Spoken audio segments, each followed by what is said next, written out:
सांगती इथल्या सागर लहरी, साध मनाची लाट सुखाची गंध बहरती.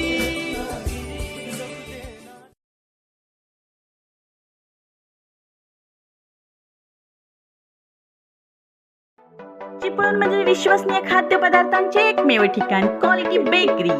लहान थोरांची लाडकी खाऊ गल्ली असलेले एकमेव ठिकाण क्वालिटी बेकरी.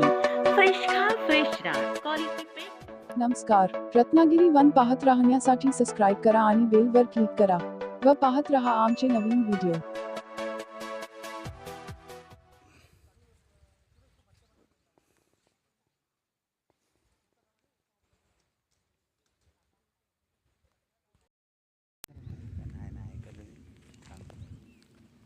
जमीन मालक संघटनेची मागणी आहे की जमीन मालकांच्यावर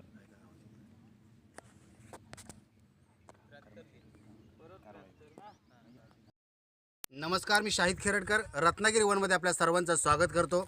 आता आपण चिपळूण तालुक्यातील मोरवणी या गावाच्या परिसरामध्ये आहोत. याचं कारण आहे की माझ्या मागे आपण बघताय इथं मोठमोठ्या कोळशाचे आपल्याला रास दिसेल. इथे बेकायदेशीरित्या कोळशाची निर्मिती केली जात आहे. त्यासाठी लागणारा लाकडाचा जो साठा आहे तो सुद्धा अवैध आहे, बेकायदेशीर आहे. आणि अशामध्ये गेली काही महिने या ठिकाणी कोळशाची निर्मिती होत आहे. तरीसुद्धा याच्यावरती प्रशासनाच्या वतीनं किंवा वनाधिकाऱ्यांच्या वतीनं कोणत्या प्रकारची कारवाई होताना दिसत नाही आहे. इथं आपण पाहू शकतो की शेकडो टन कोळसा इथे निर्माण केला जातो. हा कोळसा नेमका कुठे पाठवला जातो, याच्या पाठीमागे नेमके कोण लोक आहेत, हा एक मोठा प्रश्न आहे. मात्र इथं गावाच्या परिसरामध्ये इथं आडकोपऱ्यामध्ये अशा प्रकारचे बेकायदेशीर कारखाने, अशा प्रकारचे बेकायदेशीर उद्योगधंदे चालू असतात. मात्र त्याच्यावरती कुठल्याही प्रशासकीय लोकांचं लक्ष नसतं आणि म्हणूनच अशा पद्धतीनं कामकाज होतं.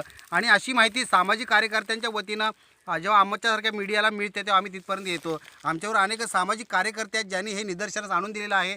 त्यांच्यावरून आपण जाणून घेणार आहोत की नेमकं त्यांना हे कसं कळलं आणि नेमकं त्यांचं याच्यावरती भूमिका काय आहे. सर्वप्रथम आपल्याबरोबर बोलण्यासाठी नयनेश दळे आहेत, जे अखिल भारतीय छावा संघटनेचे कोकण विभागीय उपाध्यक्ष आहेत. त्यांच्यावरून आपण जाणून घ्या की नेमकी तुम्हाला माहिती मिळाली कशी आणि तुम्हाला नेमकं काय याच्याबद्दल वाटतंय. नमस्कार, माझं नाव नैनिश भालचंद्र दळे आहे. मी अखिल भारतीय छावा संघटनेचा ग्रिंदम उपाध्यक्ष आहेत. अखिल भारतीय छावा संघटनेचा कोकण विभाग उपाध्यक्ष आहेत. त्याचबरोबर ग्रिंदम पर्यावरण जिल्हाध्यक्षसुद्धा आहेत. पण माझे जे काही मित्र आहेत, माझे जे सूत्रधार आहेत, त्यांच्याकडनं मिळालेल्या माहितीच्या अनुषंगाने मी माझे कार्यकर्ते या ठिकाणी घेऊन आलेला आहे. आणि या विषयाचा मी मागपासून विषयाचा पाठलाग करत आणि वन विभाग अधिकाऱ्यांना या विषयाची मी माहिती देखील दिलेली आहे. टेरवची दिली होती आणि आता त्याचबरोबर ह्या विषयाची पण माहिती परवा निलक साहेबांच्यावर फोनवर बोललो. ते बोलले आम्हाला अशा कुठल्याही प्रकारची माहिती नाही. पण मला खात्री आहे की आणि माझ्या सूत्रधारांनी सांगितल्याप्रमाणे जे आपले सुर्वे म्हणून आहेत गार्ड, आणि हे गार्ड आहेत, त्यांच्या अनुषंगाने ह्या बऱ्याचशा ठिकाणी अशा भट्ट्या चालल्या जातात आणि त्याच्यातली ही एक मोठी भट्टी आहे.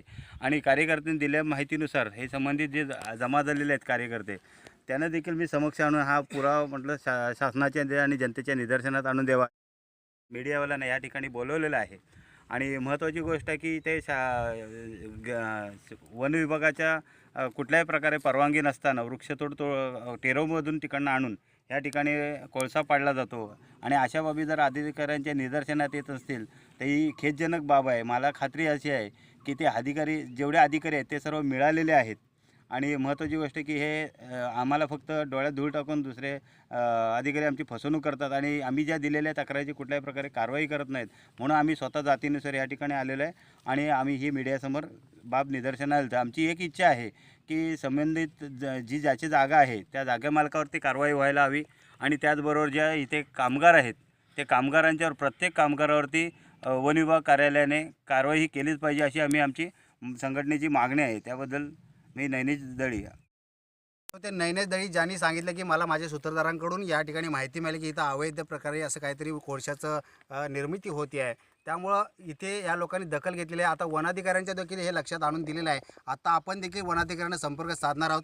त्यांच्याकडून नेमकी काय कारवाई होते आणि याच्यावरती काय नेमका निर्णय घेतला जातो हे आपण पाहूया.